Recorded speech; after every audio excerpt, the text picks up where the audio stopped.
"You're just a housewife," he said on our 20th anniversary. Then I showed him who I really am. We were seated at a window table, 20 stories above the city. A glittering skyline sprawled behind us, the same one I used to dream about when we were newlyweds, when I still thought I'd build something in it. But I didn't. Not really. Instead, I raised 2 kids, folded thousands of socks, and made a man feel like he was the sun. And tonight, on our 20th anniversary, he looked at me across candlelight and said, "You're just a housewife. I want to feel alive again." He said it like he was ordering dessert. Casual. Decisive. I didn't cry. I didn't argue.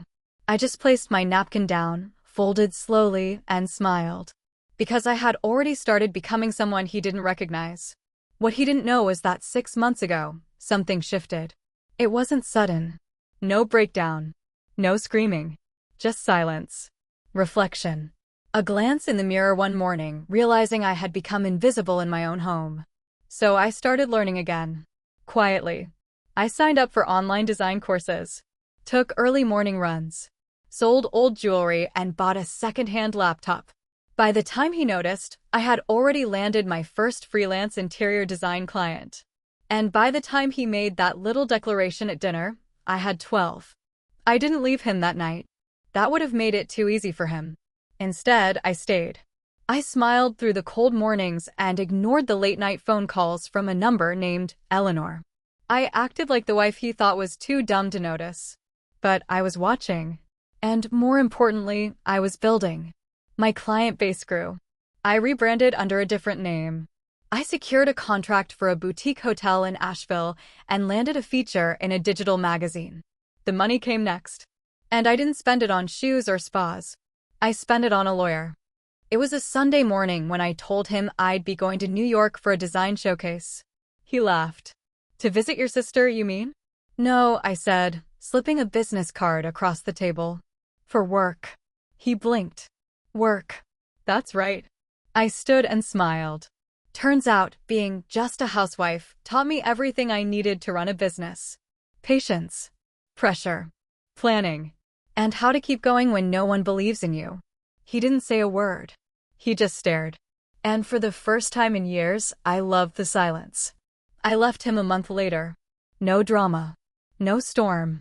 Just a leather folder on the kitchen island, papers neatly stacked, accounts transferred, house put up for sale. And on top, a note. "You chose freedom over me. I chose purpose over you." The apartment was small, barely 500 square feet, but it was mine. No mortgage tied to his name. No echoes of slammed doors or passive-aggressive silences.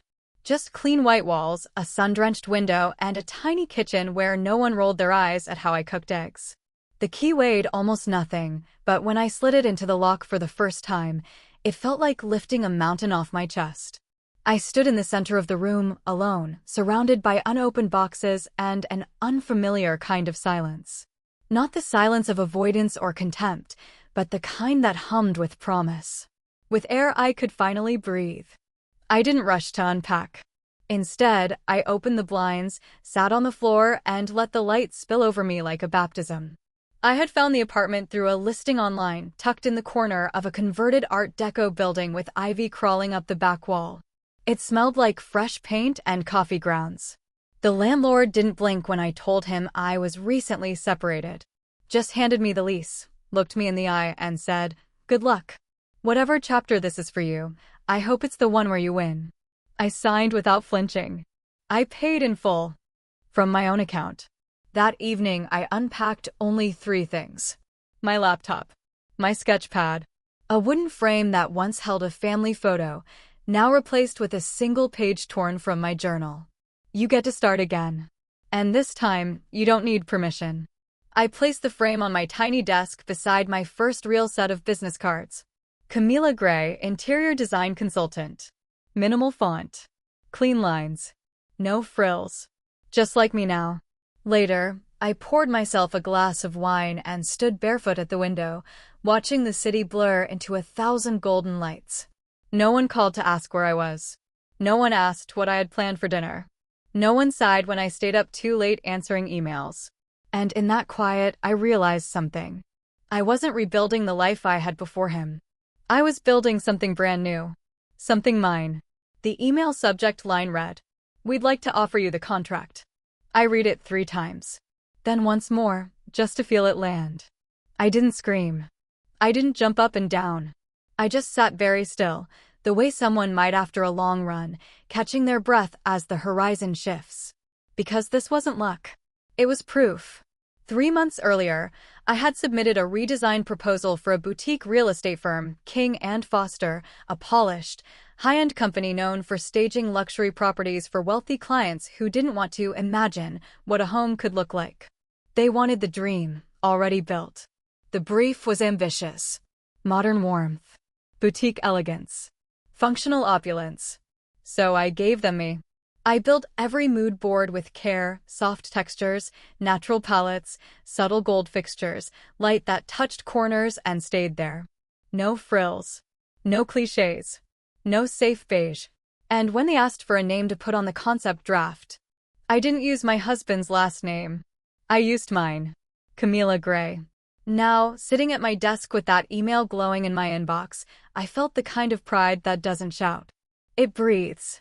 It expands. I called no one. Instead, I opened my calendar and blocked off an hour. Just for myself. Then I closed my laptop, pulled on my coat, and walked 2 blocks to a quiet little restaurant I had passed every day but never entered. A small place. Warm lights. Tables for one. I ordered pasta.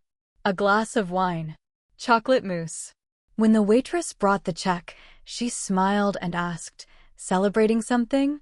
And for the first time in a long time, I didn't downplay it.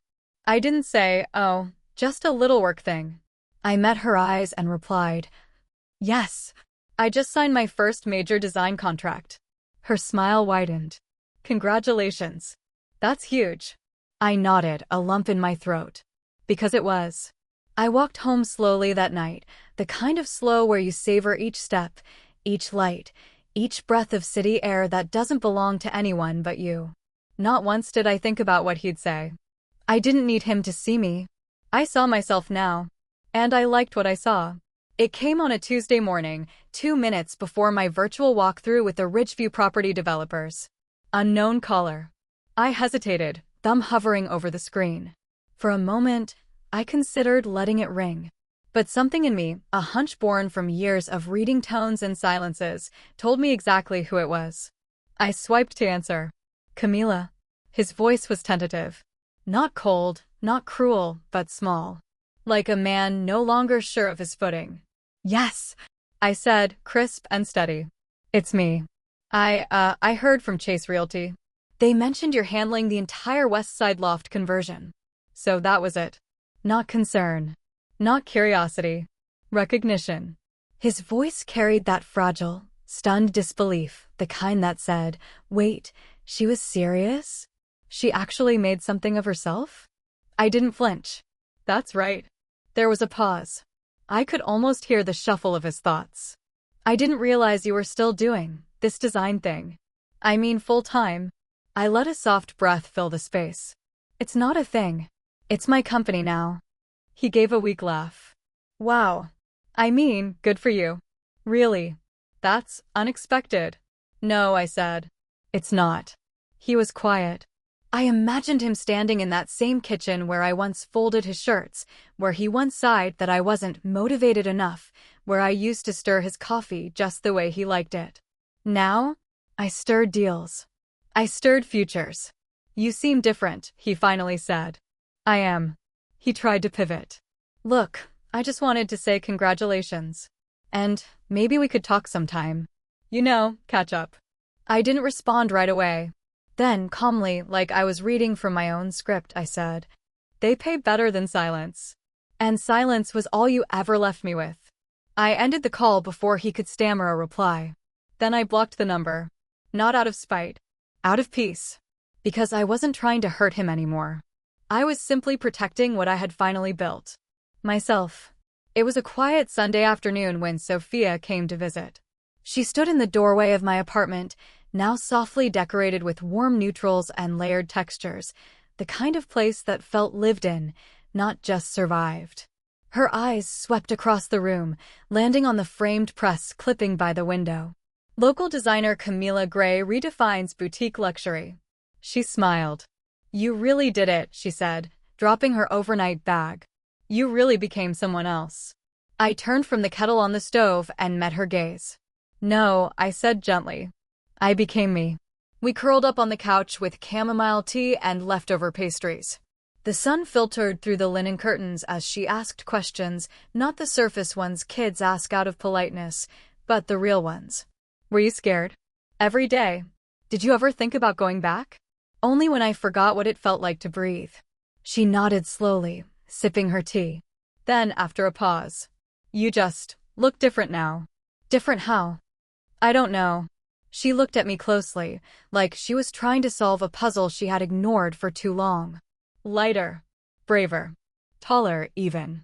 I laughed softly. I think it's the heels. She smiled, but then her expression turned quiet. Honest. I used to worry about you, Mom. You always looked like you were shrinking in that house. My throat tightened, but I didn't look away. And now? I asked. She reached across the throw blanket and squeezed my hand. Now you take up space. We didn't talk about her father much. She didn't ask why I left, or if he missed me. She didn't need to. Because she could see it in the color of the walls, in the plants I kept alive, in the emails that chimed on my laptop from new clients who trusted my vision. She could see it in the way I stood now. In how I moved. In how I no longer apologized for being.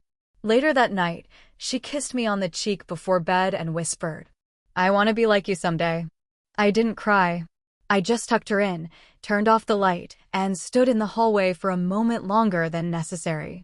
Because she didn't say, I want to be a designer. She said, I want to be like you. And for the first time in years, I realized I had become the kind of woman I once needed. The ballroom was awash in soft gold light, the kind that flatters everyone but exposes everything. Murmurs of anticipation rippled across tables adorned with linen and silver, where women in tailored blazers and sleek dresses waited for the ceremony to begin.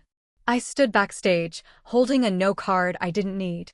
Camila Gray, winner of the Emerging Women in Design Award. A year ago, I was standing in a grocery store aisle, comparing laundry detergents and wondering how long I could stretch a coupon. Now, I stood in 4-inch heels in a city I'd conquered in silence. Not to prove him wrong. To prove me right. My name was called. Applause thundered gently, like rain on glass. I stepped forward. No husband on my arm. No one to shrink behind. Just me. At the podium, the room quieted. I looked out over a sea of women, some younger, some older, all holding stories just beneath their polished exteriors. Some would go home to support, others to silence. I took a breath. A year ago, someone looked at me and said, You're just a housewife. I paused. A few heads tilted. And for a long time, I believed that label. I wore it like armor, then like shame. But the truth is, that role taught me everything I needed to know. Housewives manage crisis, negotiate chaos, build worlds from nothing. We budget, we plan, we anticipate needs before they're spoken. And we love deeply even when it hurts. So when I finally left, I didn't leave empty. I left ready. The room was still. I saw a woman near the front dab her eye. I no longer apologize for taking up space. For dreaming big. For wanting more. I was never just anything. And neither are you. The applause rose, not polite, not obligatory. Real. Warm. Earned. I stepped down from the stage, a small award cradled in my hand, but something much heavier anchored in my chest. Certainty. I didn't need someone to recognize me anymore. Because I had finally done what he never could. I saw myself. And I liked the woman staring back.